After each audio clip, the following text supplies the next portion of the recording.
Kisah Nabi Yusuf alaihi salam.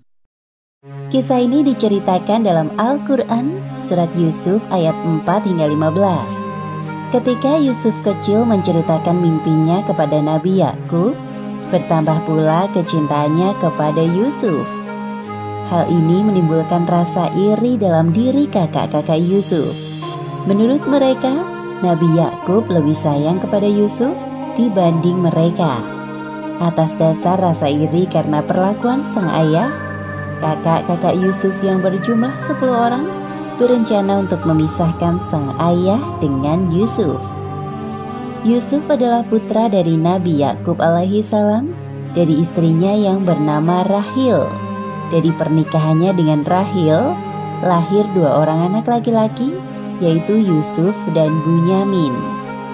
Nabi Yakub juga memiliki anak-anak dari istri yang lain. Mereka adalah 10 orang laki-laki yang memiliki tubuh besar dan kuat. Pada suatu malam, Yusuf kecil bermimpi dalam tidurnya. Wah, ya Allah, mimpi apa aku semalam? Tampak seperti nyata. Apa aku ceritakan saja ya perihal mimpiku semalam kepada ayah? Mungkin ayah bisa menjelaskan sesuatu kepadaku terkait mimpi itu. Yusuf bergegas mencari ayahnya. Ayah. Iya anakku. Wahai ayah, ada yang ingin aku ceritakan kepadamu. Apa itu wahai Yusuf? Bicara dengan tenang. Jadi semalam aku bermimpi. Mimpi itu tampak seperti sebuah isyarat.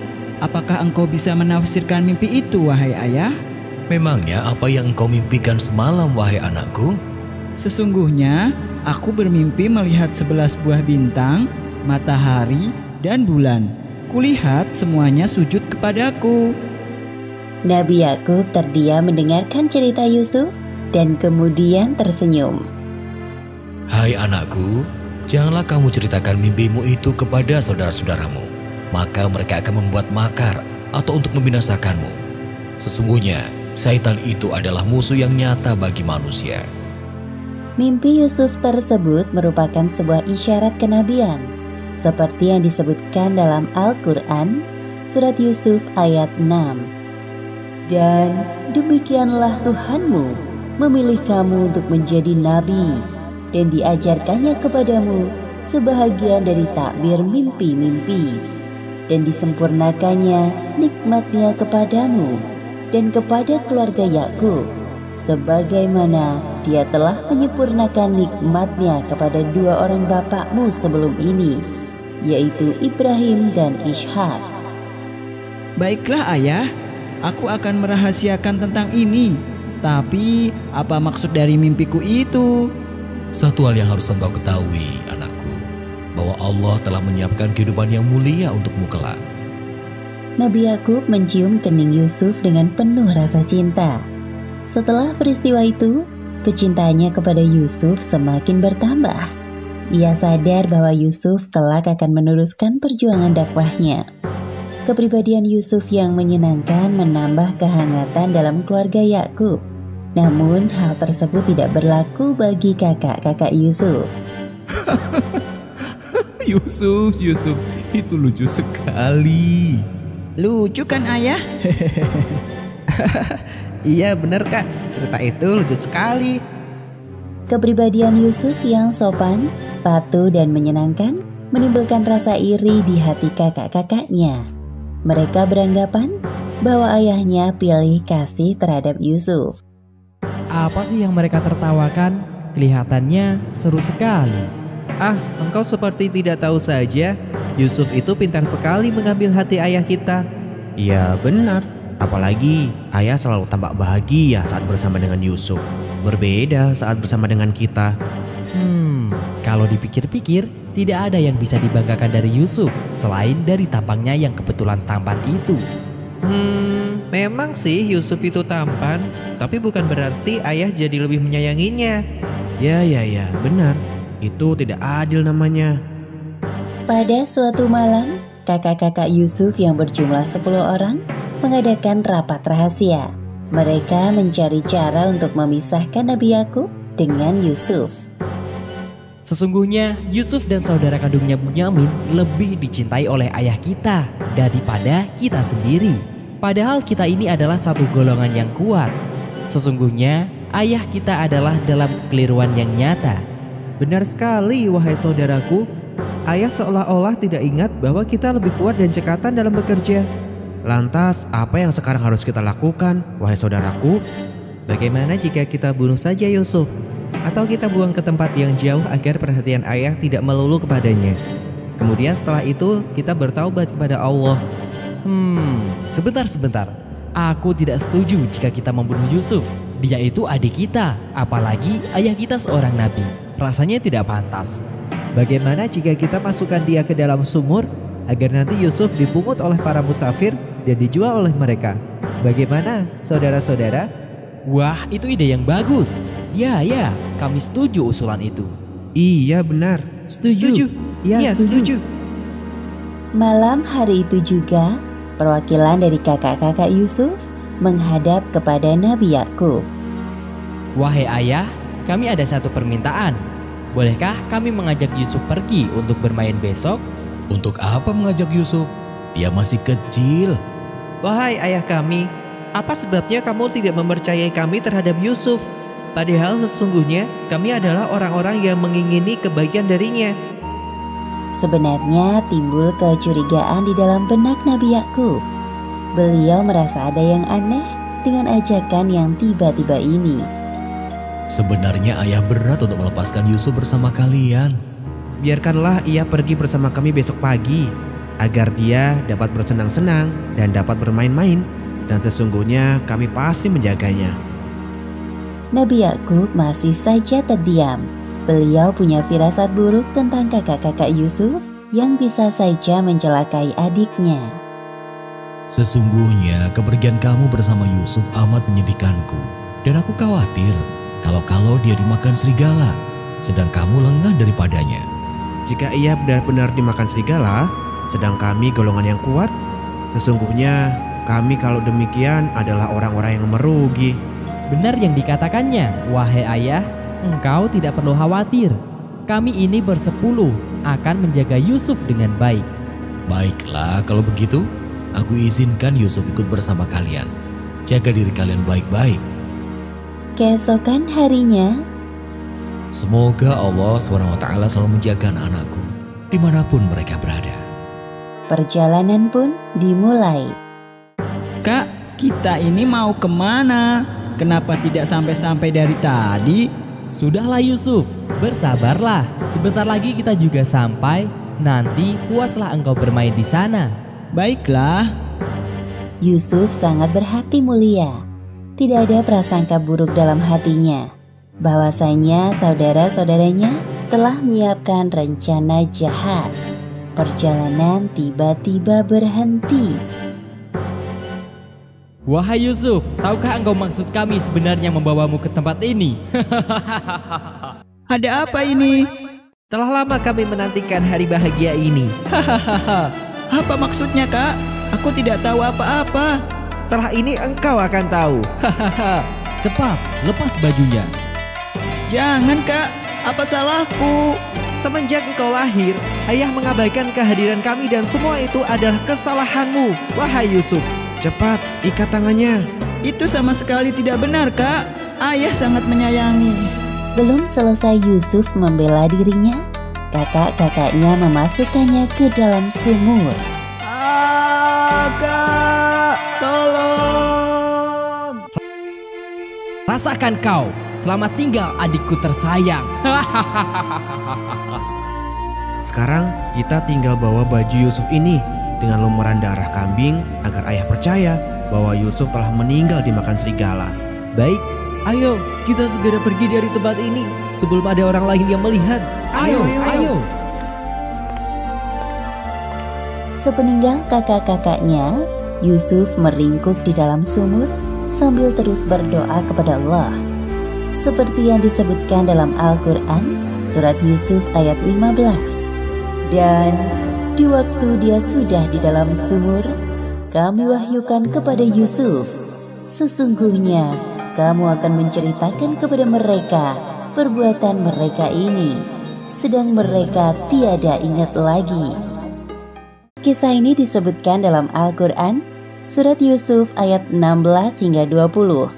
Pada kisah ini, kakak-kakak Yusuf mengabarkan kebohongan terhadap ayah mereka, yaitu Nabi Yakub. Mereka mengatakan bahwa Yusuf telah meninggal dan dimakan oleh serigala. Padahal yang sebenarnya mereka telah mencelakai Yusuf dengan mendorongnya sampai jatuh ke dalam sumur. Namun berkat kesabaran Yusuf dan atas izin Allah, akhirnya Yusuf dapat selamat keluar dari sumur. Malam hari ini lebih gelap dari malam-malam sebelumnya, seolah menggambarkan perasaan Nabi Yakub yang gelap. Beberapa kali timbul rasa takut saat teringat akan Yusuf. Tak henti-hentinya beliau berdoa kepada Allah agar selalu memberikan perlindungan kepada anak-anaknya, khususnya Yusuf. Assalamualaikum, ayah, kami datang. Waalaikumsalam. Masuklah, Nak. Nabi Yakub bergegas menuju ke sumber suara. Beliau memperhatikan satu persatu anak-anaknya yang baru datang. Namun tak tampak Yusuf di antara mereka. Di mana Yusuf? Kenapa dia tidak bersama kalian? Maafkan kami, ayah. Apa yang sebenarnya kau bicarakan? Ayah bertanya di mana Yusuf? Kenapa ia tidak pulang bersama kalian? Sesungguhnya Yusuf telah meninggal. Apa maksud ucapanmu itu? Bagaimana bisa Yusuf meninggal? Katakan dengan jelas. Wahai ayah kami, sesungguhnya kami pergi berlomba-lomba dan kami tinggalkan Yusuf di dekat barang-barang kami. Lalu dia dimakan serigala. Ayah, cepat ambilkan minum untuk ayah. Tenanglah ya, minumlah ini dahulu. Wahai ayah, tenanglah dahulu. Bagaimana ayah bisa tenang saat mendengar tentang kematian salah satu anak ayah? Jika itu terjadi kepada kalian, ayah pasti... Ayah, sekali lagi maafkan kami. Kami sungguh merasa menyesal mengajak Yusuf ikut serta. Apa ini? Seperti yang disebutkan dalam Al-Quran, surat Yusuf ayat 18. Mereka datang membawa baju gamisnya yang berlumuran darah palsu. Yusuf, anakku, ayah masih tidak bisa percaya. Wahai ayah, dan kamu sekali-kali tidak akan percaya kepada kami, sekalipun kami adalah orang-orang yang benar. Sebenarnya dirimu sendirilah yang memandang baik perbuatan yang buruk itu. Maka kesabaran yang baik itulah kesabaranku. Dan Allah sajalah yang dimohon pertolongannya terhadap apa yang kamu ceritakan. Kemudian Nabi Yakub berdiri dari duduknya dan masuk ke dalam kamarnya sambil memeluk baju gamis Yusuf yang berlumuran darah. Kak, aku sungguh merasa menyesal telah membohongi ayah. Aku juga. Aku kasihan melihat ayah seperti tadi. Ini kali pertamanya beliau menangis. Sudahlah, ini telah terjadi.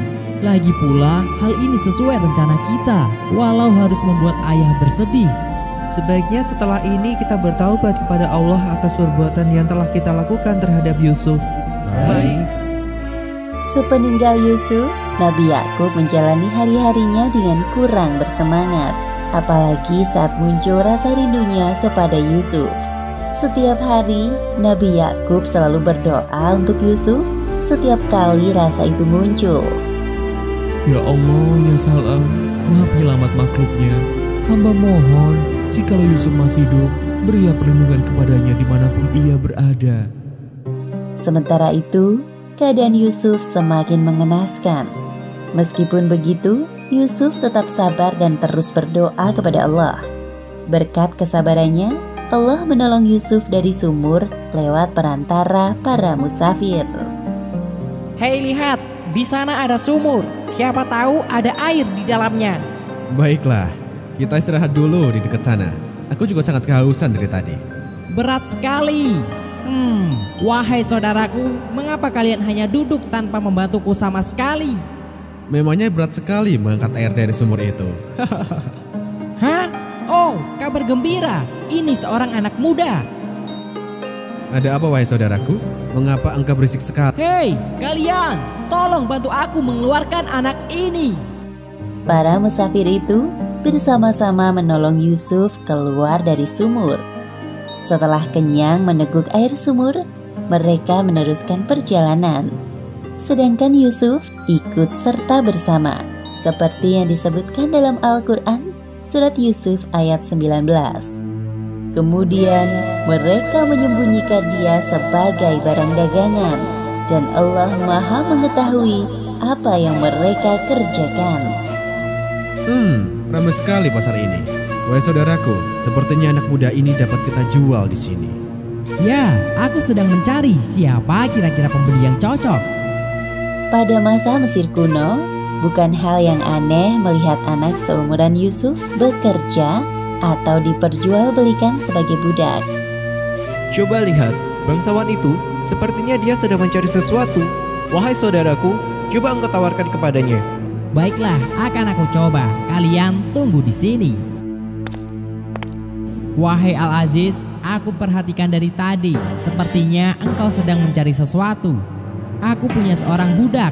Dia anak muda yang tampan. Siapa tahu engkau berminat mempekerjakannya di rumahmu. Biarkan aku melihatnya dulu. Kemudian musafir itu mengajak Al-Aziz menemui Yusuf di rombongannya. Pada saat melihat Yusuf, muncul rasa senang dalam hati Al-Aziz. Tanpa banyak berpikir, beliau menerima tawanan musafir. Berapa engkau menjualnya padaku? Sebagaimana yang disebutkan dalam Al-Quran, surat Yusuf ayat 20. Dan mereka menjual Yusuf dengan harga yang murah, yaitu beberapa dirham saja, dan mereka merasa tidak tertarik hatinya kepada Yusuf. Terima kasih Al-Aziz. Sekarang anak muda ini menjadi milikmu. Sama-sama. Wahai anak muda, siapakah namamu? Namaku Yusuf. Sebuah nama yang indah. Sekarang engkau Yusuf, ikutlah bersamaku. Akhirnya Yusuf dibawa pulang oleh Al-Aziz bersama para pengawalnya. Selama perjalanan, dalam hati Yusuf selalu berdoa kepada Allah agar diberi perlindungan atas hal-hal yang akan menimpanya nanti. Kisah ini diceritakan dalam Al-Quran pada surat Yusuf ayat 21 hingga 29. Ketika lama tinggal di rumah Al-Aziz, Yusuf tumbuh menjadi pribadi yang cerdas. Maka dari itu Al-Aziz memberinya tugas untuk mengurus keperluan rumah tangga. Yusuf dewasa sangatlah rupawan. Tubuhnya kekar dan wajahnya sangat tampan. Inilah yang membuat istri Al-Aziz diam-diam memperhatikan Yusuf dan mulai tertarik padanya. Orang kaya yang membeli Yusuf adalah seorang Perdana Menteri Mesir yang dijuluki Al-Aziz. Al-Aziz sendiri merupakan sebutan bagi kaum bangsawan di Mesir. Silahkan masuk, wahai Al-Aziz. Wahai penjaga, ketahuilah bahwa mulai sekarang Yusuf ini akan tinggal di sini untuk membantu pekerjaanku. Baik, wahai Al-Aziz. Selamat datang, wahai Yusuf. Silakan masuk. Terima kasih. Wahai Yusuf, masuklah. Mulai saat ini engkau bagian dari kami. Terima kasih banyak wahai Al-Aziz. Semoga kebaikanmu dibalas oleh Allah. Sementara itu, di kamar istri Al-Aziz, "Wahai pelayan, apakah suamiku telah datang?" "Benar wahai ratuku, Al-Aziz telah datang bersama seorang anak muda tampan." Siapa ya? Saya juga baru pertama kali melihat anak muda itu." Zulaikha bergegas menemui suaminya di ruang tamu. Ternyata benar yang dikatakan oleh pelayannya, bahwa suaminya datang bersama seorang anak muda yang tampan. "Wahai suamiku, siapakah dia?" Ini Yusuf, wahai istriku. Mulai sekarang, Yusuf akan tinggal di rumah kita. Berikanlah kepadanya tempat yang baik. Boleh jadi dia bermanfaat kepada kita, atau kita pungut dia sebagai anak. "Baiklah wahai suamiku, akan aku laksanakan sesuai perintahmu."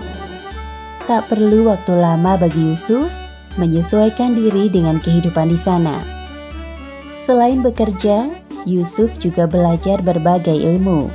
Allah Subhanahu wa Ta'ala memberikan kelebihan pada Yusuf dalam hal mentakwilkan mimpi, seperti yang disebutkan dalam Al-Quran, surat Yusuf ayat 21. Dan demikianlah kami, Allah, memberikan kedudukan yang baik kepada Yusuf di muka bumi, Mesir, dan agar kami ajarkan kepadanya takbir mimpi. Tatkala Yusuf beranjak dewasa, ia tumbuh menjadi pemuda yang cerdas dan kuat. Oleh karena itu, Yusuf diberi amanah oleh Al-Aziz sebagai penanggung jawab urusan rumah tangga, sebagaimana yang disebutkan dalam Al-Quran, Surat Yusuf ayat 22. Dan tatkala dia cukup dewasa, kami berikan kepadanya hikmah dan ilmu. Demikianlah kami memberi balasan kepada orang-orang yang berbuat baik. Kepribadiannya yang menyenangkan membuatnya disenangi semua orang. Terlebih lagi pujian kerap mendatanginya dikarenakan wajahnya yang rupawan. Namun sayangnya kelebihan itu malah menjadikan istri Al-Aziz menaruh perhatian lebih kepada Yusuf. Istri Al-Aziz tergoda dengan ketampanan Yusuf. Wahai Yusuf, Zulaikha memanggilmu ke ruangannya. Sepertinya ada tugas untukmu. Baik, aku akan segera menemuinya. Sementara itu di kamar Zulaikha, aku sangat cantik mengenakan baju ini. Pasti Yusuf akan tergoda melihat penampilanku. Masuklah wahai Yusuf, pintunya tidak terkunci. Ada yang bisa aku bantu, wahai Zulaikha? Pada saat itu, Yusuf sama sekali tidak berpikiran buruk kepada istri tuanya itu. Wahai Yusuf, kemarilah. Aku ingin minta pendapatmu tentang baju yang sedang aku kenakan ini. Apakah aku cocok memakainya atau tidak? Astaghfirullahaladzim. Maaf sebelumnya. Apa yang sebenarnya engkau butuhkan sampai harus memanggilku ke sini? Wahai Yusuf, apakah engkau tidak mendengar ucapanku barusan? Aku berlindung kepada Allah. Sungguh Tuanku telah memperlakukan aku dengan baik. Jadi, engkau pura-pura tidak mendengar perintahku? Zulaikha terus menggoda Yusuf, namun keimanan Yusuf kepada Allah Subhanahu wa Ta'ala sangat kuat. Seperti yang disebutkan dalam Al-Quran, Surat Yusuf ayat 24. Demikianlah agar kami memalingkan darinya kemungkaran dan kekejian. Sesungguhnya Yusuf itu termasuk hamba-hamba kami yang terpilih. Ada apa ini? Tolong jelaskan padaku. Apa yang sebenarnya terjadi, wahai istriku? Para pelayan yang mendengar suara ribut-ribut mulai berdatangan karena ingin tahu apa yang sebenarnya terjadi. Apakah pembalasan terhadap orang yang bermaksud berbuat serong dengan istrimu selain dipenjarakan atau dihukum dengan azab yang pedih? Benarkah yang istriku katakan, wahai Yusuf? Dia menggodaku untuk menundukkan diriku kepadanya. Sungguh, aku mengatakan kebenaran, wahai Al-Aziz.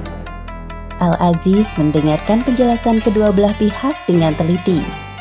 Beliau ragu untuk memilih lebih mempercayai istrinya atau Yusuf. Aku belum bisa memutuskan siapa yang berkata benar dan siapa yang berkata dusta.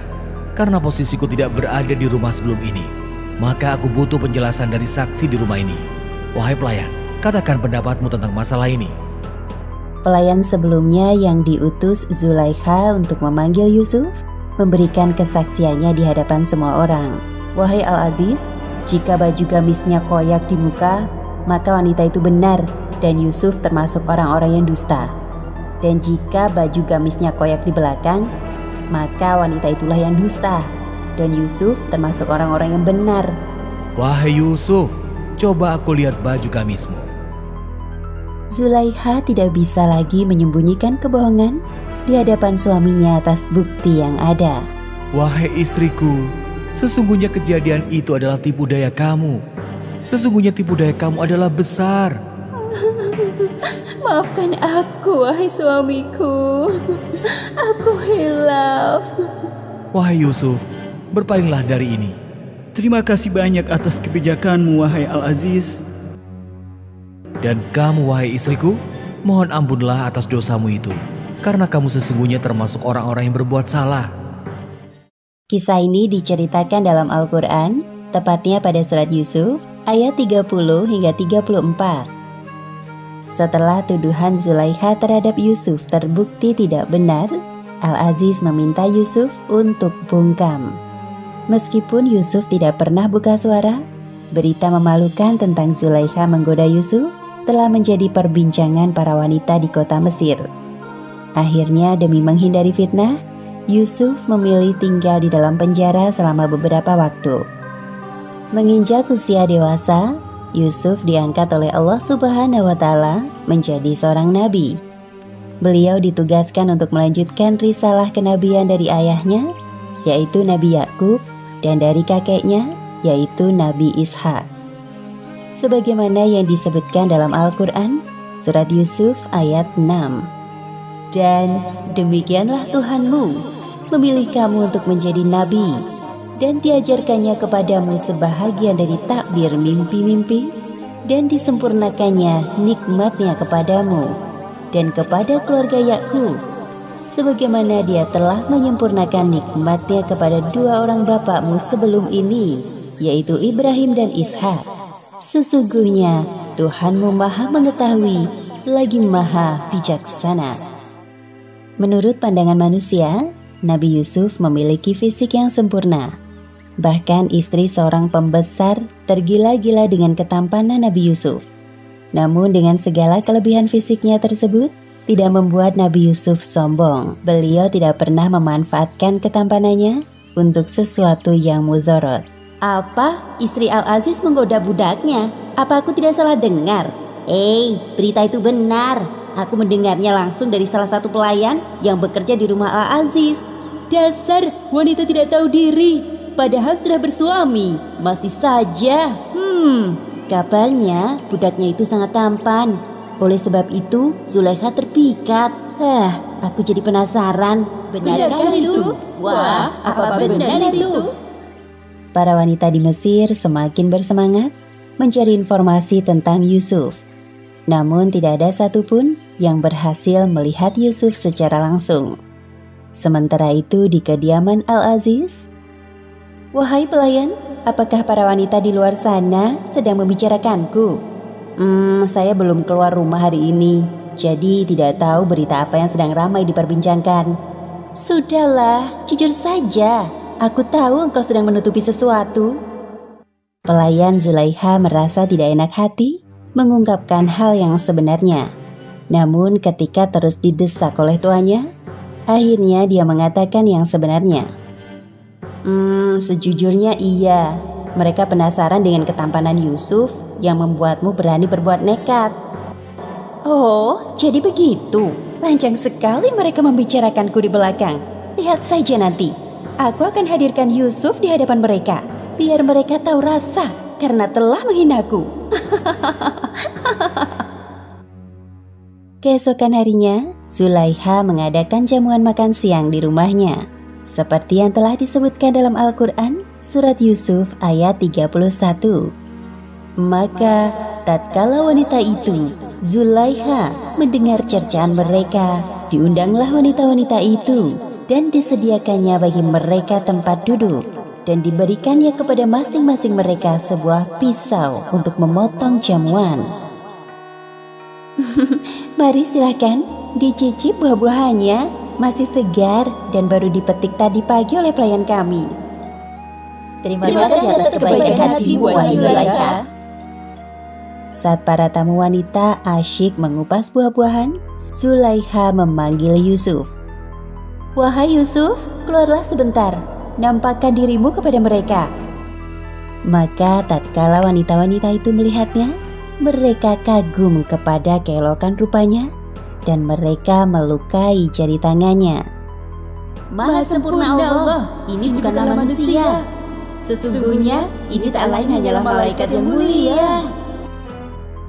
Hah? Lihat, ada darah. Aduh, jariku. Apa yang telah aku lakukan? Nabi Yusuf tidak menyangka bahwa kehadirannya membuat para tamu wanita itu melukai diri mereka sendiri. Itulah dia orangnya yang kamu cela aku karena tertarik kepadanya. Dan sesungguhnya aku telah menggoda dia untuk menundukkan dirinya kepadaku. Akan tetapi dia menolak. Dan sesungguhnya Jika dia tidak menaati apa yang aku perintahkan kepadanya, niscaya dia akan dipenjarakan dan dia akan termasuk golongan orang-orang yang hina. Nabi Yusuf berdoa kepada Allah agar diselamatkan dari godaan dan fitnah manusia. Doa Nabi Yusuf sebagaimana disebutkan dalam Al-Quran, surat Yusuf ayat 33. Wahai Tuhanku, penjara lebih aku sukai daripada memenuhi ajakan mereka kepadaku. Dan jika tidak engkau hindarkan daripadaku tipu daya mereka, tentu aku akan cenderung untuk memenuhi keinginan mereka.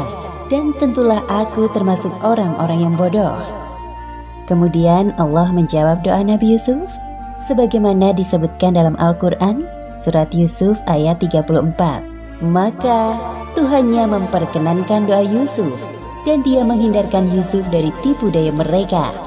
Sesungguhnya dialah yang maha mendengar lagi maha mengetahui. Wahai Al-Aziz, apakah benar bahwa engkau memanggil kami untuk memasukkan Yusuf ke dalam penjara? Maaf jika saya lancang. Wahai Al-Aziz, sepengetahuan kami Yusuf tidak bersalah. Wahai pengawal, ketahuilah bahwa sesungguhnya hal ini aku lakukan atas permintaan Yusuf sendiri dan agar supaya orang-orang tidak terus-terusan membicarakan Yusuf. Hal tersebut membuatnya tidak nyaman. Lagi pula, keberadaannya di penjara tak lama. Setidaknya sampai semua keributan ini selesai. Baiklah, wahai Al-Aziz, kami akan segera melaksanakan perintah Anda. Selanjutnya Nabi Yusuf menjalani kehidupan di dalam penjara. Di sana beliau berdakwah menyebarkan agama Allah kepada orang-orang yang dijumpainya. Kisah ini disebutkan dalam Al-Quran, surat Yusuf ayat 35 hingga 42. Selama berada di dalam penjara, Nabi Yusuf mengajak para tawanan untuk kembali kepada ajaran tauhid, yaitu mengesahkan Allah Subhanahu wa Ta'ala. Kemudian, atas izin Allah, Nabi Yusuf mampu menakbirkan mimpi para pelayan raja yang ditawan bersamanya di dalam penjara. Hari ini adalah hari pertama Nabi Yusuf masuk ke dalam penjara. Bersama beliau ada pula para tawanan yang lain. Kebetulan mereka adalah orang-orang yang bekerja di istana Raja Mesir. Pemuda pertama adalah pelayan yang bertugas menyiapkan minuman raja. Sedangkan pemuda kedua adalah pelayan yang bertugas membuat roti untuk raja. Mereka ditangkap karena kecurigaan raja terhadap keduanya yang telah bersekongkol untuk meracuni makanan dan minumannya. Assalamualaikum warahmatullahi wabarakatuh. Aku Yusuf. Oh, jadi kau Yusuf yang sedang dibicarakan itu. Wahai Yusuf, aku Nabwa dan ini temanku, Mijlas. Kami berdua adalah para pelayan raja di istana. Wah, senang sekali bertemu dengan kalian di sini.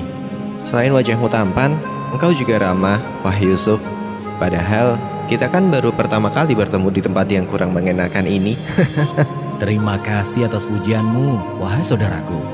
Satu hal yang harus kita ingat bahwa semua yang kita miliki adalah karunia dari Allah Subhanahu wa Ta'ala.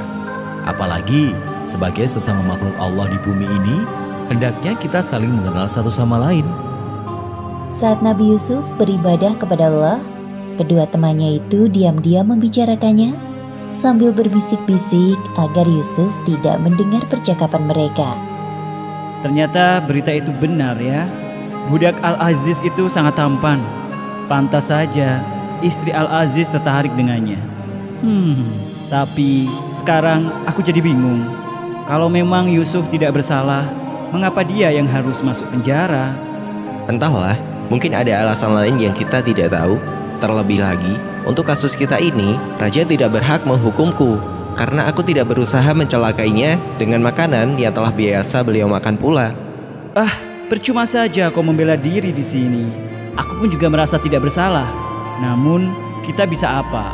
Lebih baik sekarang kita bersabar dulu.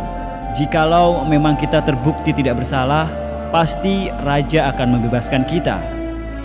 Di dalam penjara, Nabi Yusuf terus berdoa kepada Allah. Beliau juga mengajak kedua temannya itu untuk kembali kepada ajaran yang benar, yaitu ajaran tauhid. Fenomena pada saat itu, kebanyakan manusia masih menyembah berhala yang beraneka rupa. Nabi Yusuf mendekati mereka dengan cara yang pelan dan sopan. Hai kedua temanku dalam penjara, manakah yang baik? Tuan-tuan yang bermacam-macam itu, ataukah Allah yang Maha Esa, lagi Maha Perkasa? Wahai Yusuf, aku memang masih mengikuti ajaran nenek moyangku, karena sejak kecil kami telah dihadapkan pada kenyataan itu. Namun sekiranya ada yang salah dan perlu diperbaiki, kami terbuka untuk berdiskusi. Kalau aku tidak terlalu memusingkan hal itu. Lagi pula selama ini aku juga bukan orang yang taat beribadah. Hari demi hari dilalui Nabi Yusuf di penjara dengan penuh kesabaran. Ternyata tidak mudah mengajak teman-temannya untuk mengenal Allah. Sampai pada suatu ketika, malam itu kedua teman Nabi Yusuf di dalam penjara tertidur pulas. Sementara Nabi Yusuf masih khusyuk beribadah.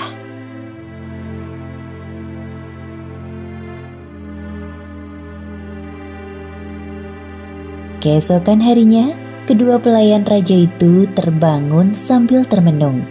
Mereka berdua masih terngiang-ngiang dengan mimpinya masing-masing. Sesungguhnya aku bermimpi bahwa aku memeras anggur. Sesungguhnya aku bermimpi bahwa aku membawa roti di atas kepalaku. Sebahagiannya dimakan oleh burung. Aku penasaran dengan arti dari mimpiku semalam. Mimpi itu seperti pertanda untuk kehidupanku selanjutnya. Aku juga penasaran dengan mimpiku yang menurutku belum selesai. Keduanya terus berpikir untuk mencari siapa orang yang kira-kira bisa menakbirkan mimpi mereka. Sampai akhirnya pandangan mereka tertuju pada Nabi Yusuf yang sedang bersujud di sajadahnya. Mengapa kita tidak bertanya kepada Yusuf saja? Bukankah Yusuf orang yang memiliki banyak kelebihan? Ya. Kita tunggu sampai Yusuf selesai beribadah. Kedua pelayan itu tidak sadar bahwa mereka telah bersimpati kepada Yusuf. Wahai Yusuf, maaf mengganggu waktumu sebentar. Tidak sama sekali wahai saudaraku. Apa yang ingin kalian sampaikan kepadaku? Silahkan. Wahai Yusuf, semalam aku dan temanku ini bermimpi. Akhirnya kedua pelayan raja itu menceritakan perihal mimpinya masing-masing kepada Yusuf secara bergantian. Nabi Yusuf mendengarkan cerita mereka dengan seksama. Wahai Yusuf, berikanlah kepada kami takbirnya. Sesungguhnya kami memandang kamu termasuk orang-orang yang pandai menakbirkan mimpi. Benar sekali yang dia katakan, wahai Yusuf. Aku rasa hanya engkau yang bisa menakbirkan mimpi kami dengan ilmu yang engkau miliki. Wahai saudaraku, sebelumnya perlu kalian ketahui bahwa hanya Allah Subhanahu wa Ta'ala adalah Tuhan yang menguasai segala hal di muka bumi, termasuk memberikanku kelebihan dalam menakbirkan mimpi. Wahai Yusuf, sebenarnya siapakah engkau ini? Ajaran siapakah yang engkau ikuti? Dan aku mengikuti agama bapak-bapakku yaitu Ibrahim, Ishak, dan Yakub. Tidaklah patut bagi kami para nabi mempersekutukan sesuatu apapun dengan Allah. Nabi Yusuf terus mengajak kedua temannya ini untuk berdiskusi tentang ajaran yang benar sampai mereka benar-benar sadar akan kekeliruannya selama ini. Jadi, engkau adalah seorang utusan? Iya, benar. Lantas, bagaimana perihal mimpi yang tadi kami ceritakan kepadamu? Wahai Yusuf, cepat sampaikan kepada kami takbir mimpi itu. Ya, aku sungguh penasaran. Baiklah wahai saudaraku, dengarkan takbir mimpi kalian baik-baik. Adapun salah seorang di antara kamu berdua akan memberi minum tuannya dengan khamar. Adapun yang seorang lagi, maka ia akan disalib, lalu burung memakan sebagian dari kepalanya. Kedua pelayan itu saling berpandangan. Pelayan yang bertugas membuat minuman raja merasa bahagia karena dia terbukti tidak bersalah dan akan segera dibebaskan. Pelayan yang bertugas membuat roti merasa ketakutan. Ia pun berbohong untuk menutupi ketakutannya. Sesungguhnya aku hanya membual perkara mimpiku itu, wahai Yusuf. Telah diputuskan perkara yang kamu berdua menanyakannya kepadaku. Nabi Yusuf berpesan kepada orang yang diketahuinya akan selamat. Wahai saudaraku, terangkanlah keadaanku kepada tuanmu. Tentu saja wahai Yusuf, jangan khawatir. Aku sangat berterima kasih kepadamu karena telah mengenalkanku tentang Allah Subhanahu wa Ta'ala. Semoga kita dapat bertemu lagi di tempat yang lebih baik. Tak lama kemudian, pelayan itu dibebaskan. Setelah kembali bekerja di istana, Syaitan membuatnya lupa untuk menerangkan keadaan Yusuf kepada raja. Oleh karena itu, Nabi Yusuf harus tinggal di dalam penjara lebih lama lagi. Sedangkan nasib Mi jelas, ia akhirnya terbunuh. Kisah ini disebutkan dalam Al-Quran, surat Yusuf ayat 43 hingga 53. Dalam kisah ini diceritakan bahwa Nabi Yusuf diperintahkan oleh Raja Mesir untuk menakbirkan mimpinya. Mimpi yang dialami oleh Raja Mesir ini adalah sebuah takdir Allah Subhanahu wa Ta'ala. Melalui takbir mimpi tersebut, akhirnya Nabi Yusuf dapat keluar dari penjara dengan keadaan terhormat. Raja Mesir sedang gelisah dalam tidurnya. Beliau bermimpi tentang sesuatu yang tidak masuk akal. Oleh karena itu, sang raja berencana untuk mengadakan pertemuan dengan para penasihat kerajaan, berharap muncul solusi untuk mimpi yang mengusik pikirannya beberapa hari ini. Keesokan harinya, penasihat kerajaan datang bersama paranormal dan ahli ramal. Maaf ya mulia, kalau saya lancang mendahului, apakah engkau sedang sakit? Wajah Anda nampak pucat. Ah, tidak. Aku baik-baik saja. Hanya saja banyak yang sedang aku pikirkan. Makanya aku memanggil kalian semua ke istana. Ahli ramal yang ada di sana mencoba mengambil hati sang raja dengan menerka-nerka apa yang sedang terjadi. Apakah ini terkait mimpi, wahai raja? Ah, iya benar. Mimpi itu, aku baru saja mau mengatakannya. Engkau sungguh pintar menerka. Wahai raja, jika engkau menceritakan perihal mimpi itu kepada kami, niscaya kami akan berusaha mencari tabirnya. Sesungguhnya aku bermimpi melihat 7 ekor sapi betina yang gemuk-gemuk dimakan oleh 7 ekor sapi betina yang kurus-kurus, dan 7 bulir gandum yang hijau, dan 7 bulir lainnya kering. Para tamu yang hadir mendengarkan penjelasan raja dengan seksama. Setelah sekian lama berpikir, belum ada satupun kalimat keluar dari mulut mereka. Kemudian raja meneruskan penjelasannya. Hai orang-orang yang terkemuka, terangkanlah kepadaku tentang takbir mimpiku itu, jika kamu dapat menakbirkan mimpinya. Pelayan kerajaan masuk membawa minuman. Kebetulan pelayan itu adalah teman akrab Nabi Yusuf saat berada di dalam penjara. Wahai raja, saya membawa minuman yang sangat lezat, hasil panen anggur dari perkebunan istana tadi pagi. Silahkan dinikmati, wahai raja dan tuan-tuan semua. Ah, kau datang di saat yang tepat. Wahai pelayan, mari tamu-tamuku, dicicipi minumannya. Aku tahu, kalian sedang berpikir keras tentang takbir mimpiku. Sementara para tamu menikmati minuman, si pelayan mulai teringat akan janjinya dengan Nabi Yusuf. Astagfirullahaladzim, setan apa yang melupakanku tentang Yusuf? Inilah saatnya aku membalas kebaikan Nabi Yusuf. Wahai raja, itu adalah mimpi-mimpi yang kosong, dan kami sekali-kali tidak tahu mentabirkan mimpi itu. Jadi, menurut kalian mimpiku itu hanya mengat tidur? Tapi kenapa aku merasa sangat yakin bahwa mimpiku itu adalah sebuah pertanda tentang negeri ini? Semua orang yang ada di tempat itu terdiam, sampai akhirnya si pelayan buka suara. Wahai raja, bolehkah saya ikut bicara dalam masalah ini? Hah? Kamu bisa menakbirkan mimpiku, wahai pelayan? Sang raja tidak menyangka bahwa pelayannya ini dapat menakbirkan mimpinya. Aku akan memberitakan kepadamu tentang orang yang pandai menakbirkan mimpi itu. Maka utuslah aku kepadanya. Kesempatan itu tidak disia-siakan oleh pelayan. Ia menceritakan secara detail tentang kepandaian Yusuf dalam menakbirkan mimpi. Baiklah kalau begitu. Sekarang juga, pergilah engkau menemui Yusuf dan tanyakan kepadanya terkait takbir mimpiku. Siap, segera saya laksanakan, wahai raja. Suasana di penjara. Wahai Yusuf, Nabiullah, maafkan aku baru bisa menemuimu sekarang. Ada hal penting yang ingin aku tanyakan. Ini menyangkut mimpi sang raja dan perihal kebebasan dirimu. Apa mimpi raja itu? Coba bicaralah dengan pelan dan jelas, wahai saudaraku. Wahai Yusuf, orang yang amat dipercaya, terangkanlah kepada kami tentang 7 ekor sapi betina yang gemuk-gemuk dimakan oleh 7 ekor sapi betina yang kurus-kurus, dan 7 bulir gandum yang hijau dan 7 lainnya kering, agar aku kembali kepada orang-orang itu sehingga mereka mengetahuinya. Kemudian Nabi Yusuf berdoa sejenak, lalu beliau baru menjawab, Supaya kamu bertanam 7 tahun lamanya, sebagaimana biasa. Maka apa yang kamu tuai hendaklah kamu biarkan di bulirnya kecuali sedikit untuk kamu makan. Oh, jadi begitu. Maafkan aku memotong. Lanjutkan penjelasan, wahai Yusuf. Kemudian, sesudah itu akan datang 7 tahun yang amat sulit, yang menghabiskan apa yang kamu simpan untuk menghadapinya, yaitu tahun sulit, kecuali sedikit dari bibit gandum yang kamu simpan. Kemudian, setelah itu akan datang tahun yang padanya manusia diberi hujan dengan cukup, dan di masa itu mereka memeras anggur.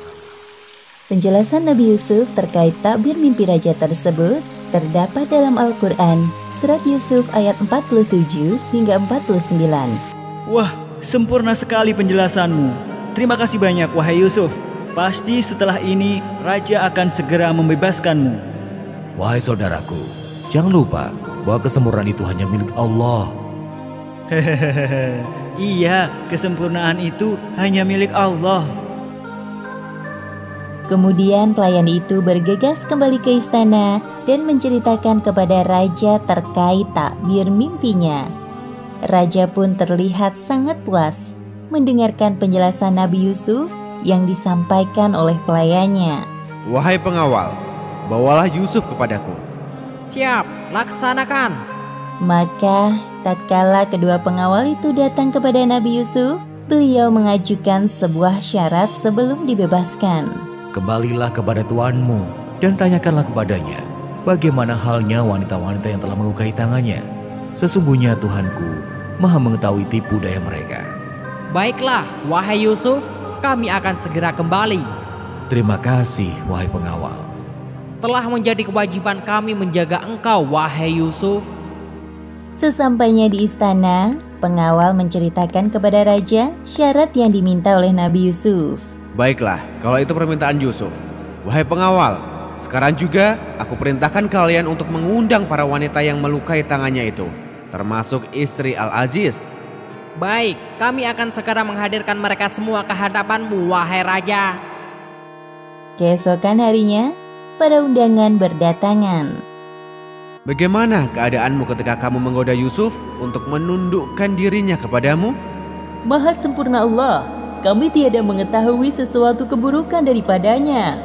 Wahai raja, sesungguhnya Yusuf tidak bersalah. Ini kesalahan kami yang penasaran dengan ketampanan Yusuf. Sekarang jelaslah kebenaran itu. Akulah yang menggodanya untuk menundukkan dirinya kepadaku. Dan sesungguhnya dia termasuk orang-orang yang benar. Setelah mendengar penjelasan dari para wanita dan istri Al-Aziz, akhirnya sang raja membebaskan Yusuf dari penjara karena memang Nabi Yusuf terbukti tidak bersalah dan sudah saatnya menghirup udara bebas. Sebagaimana disebutkan dalam Al-Quran, surat Yusuf ayat 53. Dan aku tidak membebaskan diriku dari kesalahan, karena sesungguhnya nafsu itu selalu menyuruh kepada kejahatan, kecuali nafsu yang diberi rahmat oleh Tuhanku. Sesungguhnya Tuhanku Maha Pengampun lagi Maha Penyayang. Kisah ini disebutkan dalam Al-Quran, surat Yusuf ayat 54 hingga 62. Diceritakan bahwa setelah Nabi Yusuf keluar dari penjara, raja mengangkat beliau menjadi bendaharawan Mesir. Dengan kedudukannya sekarang, Nabi Yusuf akhirnya dipertemukan kembali oleh Allah Subhanahu wa Ta'ala dengan kakak-kakaknya. Namun mereka tidak mengenali adik yang pernah dicelakainya dulu, tetapi Nabi Yusuf yang mengenali mereka. Raja Mesir menepati janjinya untuk membersihkan nama baik Nabi Yusuf sebelum beliau keluar dari penjara. Setelah peristiwa itu, raja berniat menjadikan Nabi Yusuf sebagai orang penting di istana. Wahai pengawal, bawalah Yusuf kepadaku. agar aku memilih dia sebagai orang yang rapat kepadaku. Siap, Baginda. Keesokan harinya, Nabi Yusuf mendatangi raja di istananya. Setelah berbincang-bincang cukup lama, raja mulai tertarik dengan ilmu dan wawasan yang dimiliki Yusuf. Sesungguhnya, kamu mulai hari ini menjadi seorang yang berkedudukan tinggi, lagi dipercayai pada sisi kami. Apa yang engkau inginkan, wahai Yusuf? Wahai raja, jadikanlah aku bendaharawan negara Mesir. Sesungguhnya aku adalah orang yang pandai menjaga lagi berpengetahuan. Baiklah, jikalau itu keinginanmu, aku yakin engkaulah orang yang pantas berada di posisi itu. Sebagaimana yang disebutkan dalam Al-Quran, surat Yusuf ayat 56. Dan demikianlah kami memberi kedudukan kepada Yusuf di negeri Mesir. Dia berkuasa penuh pergi menuju kemana saja ia kehendaki di bumi Mesir itu. Setelah 7 tahun berlalu, negeri Mesir yang awalnya subur berubah menjadi kering. Mimpi raja tentang musim paceklik yang melanda daerah Mesir selama 7 tahun itu nyata terjadi. Takbir mimpi Nabi Yusuf tidak pernah meleset. Sebagai orang yang telah mengetahui paceklik akan terjadi, Nabi Yusuf tidak tinggal diam. Beliau telah menyiapkan strategi agar kebutuhan pangan semua penduduk tercukupi. Keberhasilan Nabi Yusuf dalam mengumpulkan persediaan makanan di musim sebelumnya membuat para penduduk yang tinggal di pelosok Mesir berdatangan. Mereka juga menginginkan jatah gandum untuk memenuhi kebutuhannya sehari-hari. Sementara itu di tempat lain, paceklik juga melanda daerah Kan'an, kawasan tempat tinggal ayah Nabi Yusuf dan saudara-saudaranya. Wahai ayah kami, ketahuilah bahwa persediaan makanan kita telah menipis. Aku rasa hanya cukup untuk hari ini saja. Lantas, apa rencana kalian sekarang? Wahai ayah, izinkan kami untuk pergi menghadap para pembesar di istana. Aku dengar mereka bersedia menukar bahan makanan dengan apapun yang kita miliki. Tapi perjalanan ke sana memakan waktu yang tidak sebentar. Wahai ayah, jika kita tidak berangkat hari ini, bagaimana nasib kita esok? Aku tidak mungkin membiarkan ayah dan adik-adik kelaparan. Baiklah kalau begitu, kita tidak ada pilihan lain. Berangkatlah. Semoga Allah Subhanahu wa Ta'ala senantiasa menjaga kalian. Terima kasih wahai ayah. Akhirnya, kakak-kakak Yusuf yang berjumlah 10 orang berangkat menuju Mesir. Seperti yang disebutkan dalam Al-Quran, surat Yusuf ayat 58. Dan saudara-saudara Yusuf datang ke Mesir, lalu mereka masuk ke tempatnya. Maka Yusuf mengenal mereka, sedang mereka tidak mengenal lagi kepadanya. Ayo selanjutnya, maju ke depan. Baik. Rombongan kalian banyak sekali. Memangnya dari mana asal kalian? Kami berasal dari Kan'an. Wah, jauh juga ya ternyata. Nabi Yusuf melihat kakak-kakaknya dari kejauhan, lalu beliau mendekati rombongan itu. Wahai pengawal, jangan mengobrol terus. Nanti ada bahan makanan yang belum dimasukkan. Layani mereka dengan baik. Siap. Baik. Nabi Yusuf dan rombongan dari Kan'an saling bertatapan. Namun sepertinya tidak ada yang menyadari bahwa orang yang berada di depannya adalah Yusuf, saudaranya sendiri. Berapa jumlah anggota keluarga kalian? Sebenarnya kami tinggal ber-12 orang bersama seorang ayah. Namun malangnya satu adik kami pergi dan hilang di padang Sahara. Sedangkan satunya lagi tinggal di rumah menjaga ayah kami yang sudah tua. Jadi, masih ada satu saudara kalian yang tidak ikut mengambil jatah makanannya? Itu karena ia bertugas menjaga ayah kami yang sedang sakit-sakit di rumah. Bawalah kepadaku saudaramu yang seayah dengan kamu. Tidakkah kamu melihat bahwa aku menyempurnakan gandum dan aku adalah sebaik-baik penerima tamu? Sepertinya akan sulit untuk... Jikalau kamu tidak membawanya kepadaku, maka kamu tidak akan mendapat gandum lagi daripadaku, dan jangan kamu mendekatiku. Sebenarnya kakak-kakak Yusuf merasa ragu untuk bisa membawa Bunyamin ke Mesir. Karena Nabi Yakub pasti tidak akan mengizinkannya. Namun di sisi lain, mereka tidak ingin pembesar Mesir mencabut jatah gandumnya. Kami akan membujuk ayah untuk membawanya, dan sesungguhnya kami benar-benar akan melaksanakannya. Baiklah, aku tunggu kedatangannya di sini. Wahai pengawal, masukkanlah barang-barang penukar kepunyaan mereka ke dalam karung-karung mereka, supaya mereka mengetahui apabila mereka telah kembali kepada keluarganya.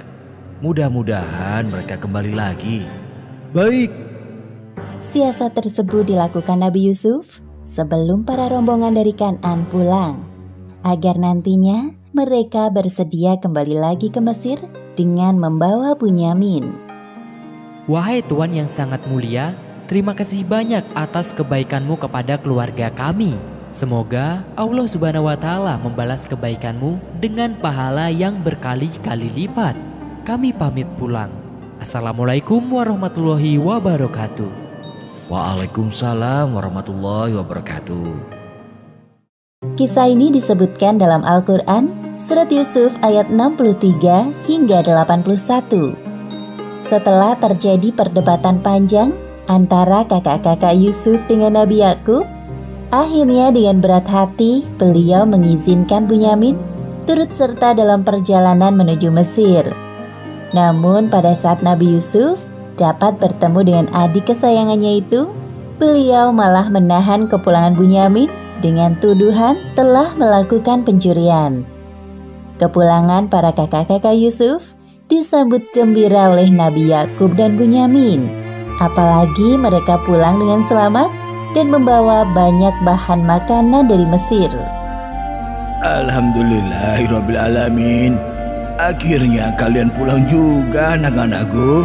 Wahai ayah, jangan mengkhawatirkan keadaan kami, karena ada Al-Wali yang selalu melindungi setiap langkah kami. Maha suci Allah, Tuhan pelindung makhluknya.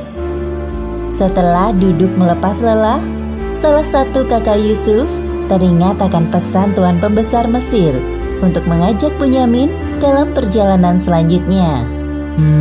Kak, apakah kita bicara sekarang saja kepada ayah tentang Bunyamin? Oh iya, tapi aku ragu. Engkau saja yang bicara kepada ayah. Engkau saja yang lebih tua.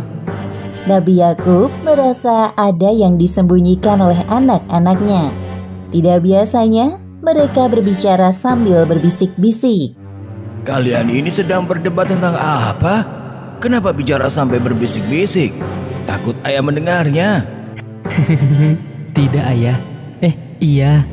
Jadi begini ayah, sebenarnya... Wahai ayah, kami tidak akan mendapat gandum lagi jika tidak membawa semua saudara kami. Sebab itu, biarkan Bunyamin pergi bersama-sama kami supaya kami mendapat gandum. Dan sesungguhnya, kami benar-benar akan menjaganya. Benar sekali apa yang dikatakannya wahai ayah. Ini adalah syarat yang diajukan oleh pembesar Mesir. Sesungguhnya dia adalah orang yang baik dan sangat dermawan.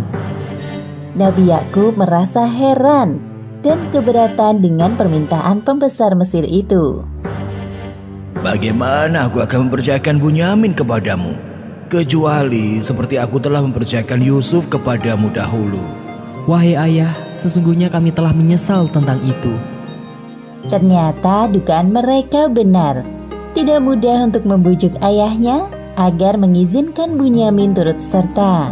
Bagaimana sekarang, Kak? Sepertinya ayah marah. Entahlah, aku juga bingung. Lebih baik kita bereskan barang-barang ini dahulu. Baik. Tatkala mereka membuka barang-barangnya, mereka menemukan kembali barang-barang penukaran mereka. Mereka terkejut. Barang-barang tersebut dikembalikan. Ini kan milik kita.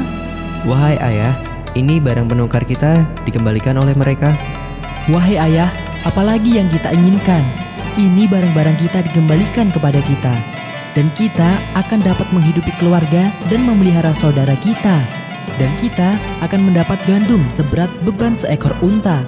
Itu hal yang mudah bagi Raja Mesir. Nabi Yakub mulai berpikir tentang syarat dari pembesar Mesir yang menurut beliau agak aneh. Aku sekali-sekali tidak akan melepaskan Bunyamin pergi bersama-sama kamu sebelum kamu memberikan kepadaku janji yang teguh atas nama Allah bahwa kamu pasti akan membawanya kepadaku kembali. kecuali jika kamu dikepung musuh.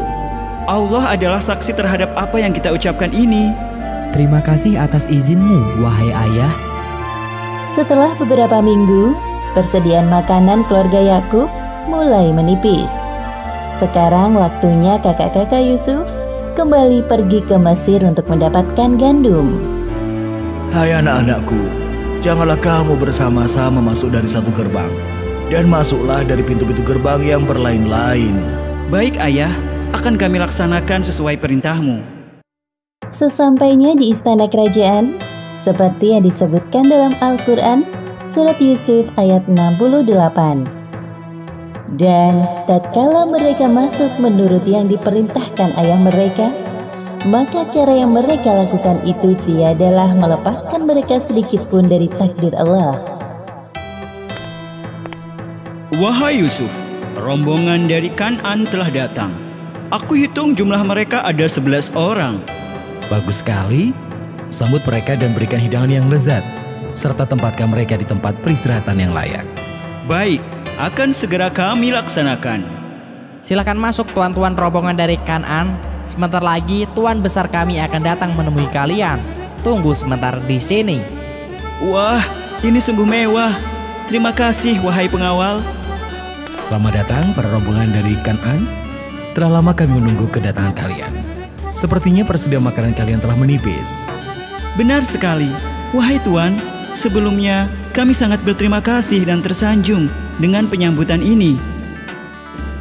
Ini bukan apa-apa. Silakan dinikmati makanannya. Sembari menunggu para pengawal kami menyiapkan gandum, bersantailah di ruangan ini. Terima kasih banyak wahai tuan. Ketika kakak-kakak Yusuf asyik menikmati makanan dan melepas lelah, Nabi Yusuf mendekati Bunyamin. Bisa aku bicara denganmu sebentar? Bunyamin mengikuti Yusuf keluar dari ruangan itu tanpa ada orang lain yang menyadari. Sesungguhnya aku ini adalah saudaramu, wahai Bunyamin. Hah? Tidak mungkin. Apakah engkau Yusuf? Ya, benar. Aku Yusuf, kakak kandungmu yang dianggap mereka telah meninggal dunia. Wahai Yusuf, engkau masih hidup. Alhamdulillahirrabbilalamin. Mereka berdua melepaskan kerinduan yang mendalam. Oh iya, keberadaanku ini masih rahasia. Jadi jangan engkau beritahukan pada yang lain. Baik. Kemudian Nabi Yusuf telah mengatur strategi untuk menahan Bunyamin agar tidak ikut pulang bersama kakak-kakaknya. Hal tersebut tentu telah diketahui oleh Bunyamin. Wahai Tuan Besar, tiba saatnya kami untuk pamit. Terima kasih banyak atas jamuan makanan yang... Hai kafilah, sesungguhnya kamu adalah orang-orang yang mencuri. Hah? Jangan menuduh sembarangan. Barang apakah yang hilang? Kami kehilangan piala raja, dan siapa yang dapat mengembalikannya akan memperoleh bahan makanan seberat beban unta. Dan aku menjamin terhadapnya. Demi Allah, sesungguhnya kamu mengetahui bahwa kami datang bukan untuk membuat kerusakan di negeri ini, dan kami bukanlah orang-orang yang mencuri. Tapi apa balasannya jikalau kamu betul-betul pendusta? Balasannya ialah pada siapa diketemukan barang yang hilang dalam karungnya, maka dia sendirilah balasannya tebusannya. Baiklah kalau begitu, sesuai permintaanmu, aku akan memeriksa barang bawaan kalian. Seperti yang disebutkan dalam Al-Quran, surat Yusuf ayat 76. Maka mulailah Yusuf memeriksa karung-karung mereka sebelum memeriksa karung saudaranya sendiri. Kemudian dia mengeluarkan piala raja itu dari karung saudaranya. Demikianlah kami atur untuk mencapai maksud Yusuf. Hah? Ya, benda itu yang sedang kami cari. Iya benar. Jika ia mencuri, maka sesungguhnya telah pernah mencuri pula saudaranya sebelum itu. Dengan kata lain, perkataan kakaknya tersebut telah menuduh Nabi Yusuf. Maka Nabi Yusuf menyembunyikan kejanggalan itu pada dirinya dan tidak menampakkannya kepada mereka. Kamu lebih buruk kedudukanmu, sifat-sifatmu, dan Allah Maha mengetahui apa yang kamu terangkan itu. Wahai Tuan yang mulia, sesungguhnya ia mempunyai ayah yang sudah lanjut usianya, Lantaran itu, ambillah salah seorang di antara kami sebagai gantinya. Sesungguhnya kami melihat kamu termasuk orang-orang yang berbuat baik. Aku mohon perlindungan kepada Allah daripada menahan seseorang, kecuali orang yang kami ketemukan harta benda kami kepadanya. Jika kami berbuat demikian, maka benarlah kami orang-orang yang zalim. Maka tatkala mereka berputus asa daripada putusan Yusuf, mereka berpamitan. Kemudian mereka berunding bagaimana mereka akan pulang. Tidakkah kamu ketahui bahwa sesungguhnya ayah telah mengambil janji dengan nama Allah dan sebelum ini kita telah menyia-nyiakan Yusuf. Sebab itu aku tidak akan meninggalkan negeri Mesir sampai ayah mengizinkan kepadaku untuk kembali atau Allah memberi keputusan terhadapku. Dan dia adalah hakim yang sebaik-baiknya. Kembalilah kepada ayahmu dan katakanlah, wahai ayah kami, sesungguhnya anakmu telah mencuri dan kami hanya menyaksikan apa yang kami ketahui. Dan sekali-kali kami tidak dapat menjaga mengetahui barang yang gaib. Akhirnya kakak-kakak Yusuf meninggalkan Mesir dengan perasaan sedih. Mereka memikirkan bagaimana perasaan Nabi Yakub jika mengetahui apa yang terjadi pada Bunyamin. Kisah ini diceritakan dalam Al-Quran, surat Yusuf ayat 83 hingga 100. Kesedihan Nabi Yakub bertambah manakala mendengar Bunyamin ditawan oleh pembesar Mesir. Sedangkan sekarang, kondisi penglihatan beliau menjadi buta akibat terlalu sering menangis saat memikirkan Yusuf. Berkat kesabaran dan ketabahan Nabi Yakub itulah Allah Subhanahu wa Ta'ala membalasnya dengan hadiah yang berkali-kali lipat. Kakak-kakak Nabi Yusuf pulang ke rumah dengan membawa banyak persediaan makanan dari pembesar Mesir. Namun bedanya, kepulangan mereka kali ini terasa lebih berat dari sebelumnya. Hal itu disebabkan karena tuduhan pencuri pada Bunyamin, serta kakak tertua mereka yang memilih bertahan hidup di Mesir karena perasaan bersalah. Wahai anakku, mengapa kalian tampak sedih? Di mana Bunyamin? Kenapa pula kakak tertua kalian tidak ikut pulang? Maafkan kami, wahai ayah. Ada apa ini? Apa yang sebenarnya terjadi? Jadi begini, ayah. Kemudian mereka menceritakan kepada ayahnya semua kejadian di Mesir, termasuk masalah tuduhan pencurian yang menimpa Bunyamin. Astaghfirullahaladzim, ya Allah. Nabi Yakub sangat kecewa dan sedih, namun beliau mampu menahan amarahnya.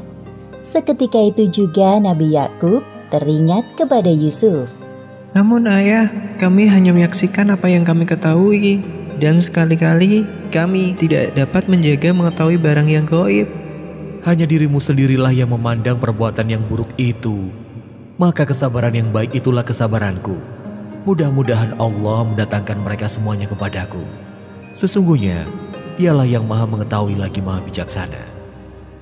Aduhai duka citaku terhadap Yusuf, andai dia ada di sini, pasti dia akan menghiburku. Nabi Yakub menjalani kesehariannya dengan menahan rasa sedih dan rindu kepada anak-anaknya yang belum kembali. Namun kerinduannya terhadap Yusuf terlalu dalam. Seperti yang disebutkan dalam Al-Quran, surat Yusuf ayat 84. Dan kedua matanya menjadi putih karena kesedihan. Dan dia adalah orang yang menahan amarahnya terhadap anak-anaknya. Demi Allah, senantiasa engkau mengingat Yusuf, sehingga engkau mengidap penyakit yang berat. Sesungguhnya, hanyalah kepada Allah aku mengadukan kesusahan dan kesedihanku. Dan aku mengetahui dari Allah apa yang kamu tidak mengetahuinya. Perkataan Nabi Yakub itu membuat anak-anaknya semakin merasa bersalah. Mereka bingung harus berbuat apa untuk membebaskan adik terkecilnya Bunyamin dari tawanan pembesar Mesir. Di dalam kamarnya, Nabi Yakub terus berdoa kepada Allah Subhanahu wa Ta'ala. Beliau memohon kepada Allah Subhanahu wa Ta'ala agar selalu diberikan kekuatan untuk menghadapi semua ujian ini. Beberapa hari telah berlalu. Wahai kakak-kakakku, ayah menyuruh kita untuk berkumpul. Baik, Hai anak-anakku, pergilah kalian. Carilah berita tentang Yusuf dan saudaranya. Dan jangan kamu berputus asa dari rahmat Allah. Baik, Ayah. Kami akan pergi hari ini juga mencari mereka. Ketahuilah nak, ayah selalu berdoa dimanapun kalian berada. Terima kasih wahai ayah. Nabi Yakub melepas kepergian anak-anaknya dengan penuh harap. Beliau yakin bahwa ujian yang menimpanya selama ini akan meninggikan derajatnya di sisi Allah. Assalamualaikum. Kami pamit wahai ayah. Waalaikumsalam warahmatullahi wabarakatuh. Kak, apa rencana kita selanjutnya? Siapa orang yang dapat menolong kita? Aku juga bingung. Namun sedari tadi bayangan pembesar Mesir itu muncul terus di kepalaku. Apa sebaiknya kita menemuinya untuk mengedukan permasalahan ini? Baiklah, aku setuju. Mari kita bergegas. Sebelum sampai di istana, mereka menemui kakak tertua dan kemudian bersama-sama menuju istana. Wahai pengawal, izinkan kami untuk bertemu dengan Tuan Besar. Tuan Besar yang mana? Kami tidak tahu siapa namanya. Tapi setahu kami, beliau adalah orang yang sangat mulia, dermawan, dan juga tampan. Ya, beliau sangat tampan. Oh, aku mengerti. Silakan ikut aku. Apa yang membawa kalian datang kemari? Wahai Al-Aziz, kami dan keluarga kami telah ditimpa kesengsaraan dan kami datang membawa barang-barang yang tak berharga.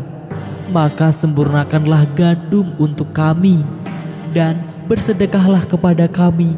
Sesungguhnya Allah memberikan balasan kepada orang-orang yang bersedekah. Benar, wahai Al-Aziz. Hanya engkau yang dapat menolong kami. Dan juga, tolong, bebaskan adik kami Bujamin. Pada pertemuan kali ini, Nabi Yusuf berusaha mengingatkan kakak-kakaknya dengan kejadian masa lalu di antara mereka. Apakah kamu mengetahui kejelekan apa yang telah kamu lakukan terhadap Yusuf dan saudaranya ketika kamu tidak mengetahui akibat perbuatanmu itu? Hah? Bagaimana engkau bisa tahu? Apakah kamu benar-benar Yusuf? Benar, akulah Yusuf. Dan ini saudaraku, Bunyamin. Sesungguhnya Allah telah melimpahkan karunia-Nya kepada kami dengan pertemuan ini. Wahai Yusuf, maafkan sikap kami dahulu. Kami benar-benar menyesal pernah menyelakaimu. Demi Allah, sesungguhnya Allah telah melebihkan kamu atas kami. Dan sesungguhnya kami adalah orang-orang yang bersalah berdosa. Maafkan kami, wahai Yusuf. Nabi Yusuf adalah orang yang berhati besar dan lapang. Beliau memaafkan sikap kakak-kakaknya yang nyaris menghilangkan nyawanya. Pada hari ini tidak ada cercaan terhadap kamu. Mudah-mudahan Allah mengampuni kamu dan Dia adalah Maha Penyayang di antara para penyayang. Kamu benar-benar orang yang baik, adikku. Sesungguhnya Allah menyukai orang-orang yang berbuat baik. Wahai Yusuf, pasti ayah sangat senang jikalau tahu bahwa engkau masih hidup. Beliau sangat merindukanmu sampai keadaannya seperti sekarang ini. Wahai kakakku, pergilah engkau dengan membawa baju gamisku ini. Lalu letakkanlah di wajah ayahku. Nanti ia akan melihat kembali dan bawalah keluargamu semuanya kepadaku. Setelah pertemuan itu, kakak-kakak Yusuf yang berjumlah 10 orang kembali ke rumah ayahnya sambil membawa baju gamis milik Yusuf. Aku mencium bau Yusuf. Sesungguhnya, aku mencium bau Yusuf. Sekiranya kamu tidak menuduhku pikun. Kamu masih dalam kekeliruan seperti dahulu. Ketika mendengar kedatangan anak-anaknya, hati Nabi Yakub menjadi berdebar-debar. Wahai anak-anakku, kalian telah pulang. Apakah kalian datang membawa kabar gembira? Ataukah malah sebaliknya? Aku ingin mendengarnya. Apakah ini tentang Yusuf? Sabarlah dulu, wahai ayah. Kami baru saja sampai di rumah. Duduklah. Sesungguhnya aku mencium bau Yusuf. Bismillahirrohmanirrohim. Apa ini? Seperti yang disebutkan dalam Al-Quran, surat Yusuf ayat 96. Tatkala telah tiba pembawa kabar gembira itu, maka diletakkannya baju gamis itu ke wajah Yakub. Lalu kembalilah dia dapat melihat. Kalian? Ayah dapat melihat kami. Iya, aku dapat melihatmu dengan jelas. Alhamdulillahirabbil alamin. Terima kasih ya Allah. Tidakkah aku katakan kepadamu bahwa aku mengetahui dari Allah apa yang kamu tidak mengetahuinya? Wahai ayah, mohonkanlah ampun bagi kami. Sesungguhnya kami adalah orang-orang yang bersalah berdosa. Aku akan memohonkan ampun bagimu kepada Tuhanku. Sesungguhnya Dialah yang Maha Pengampun lagi Maha Penyayang. Setelah kakak tertua Yusuf menceritakan kejadian yang sebenarnya kepada Nabi Yakub, berangkatlah keluarga Yakub menuju Mesir. Ayah! Yusuf anakku. Ketabahan Nabi Yakub selama ini akhirnya terbayar dengan pertemuannya kembali dengan putra kesayangannya, yaitu Yusuf. Kemudian Nabi Yusuf menaikkan orang tuanya ke atas singgasana. Kemudian mereka semuanya merebahkan diri seraya bersujud kepada Yusuf. Wahai ayahku, inilah takbir mimpiku yang dahulu itu. Sesungguhnya Tuhanku telah menjadikannya suatu kenyataan, dan sesungguhnya Tuhanku telah baik kepadaku. Demikianlah akhir kisah Nabi Yusuf alaihi salam. Wallahu a'lam bishawab.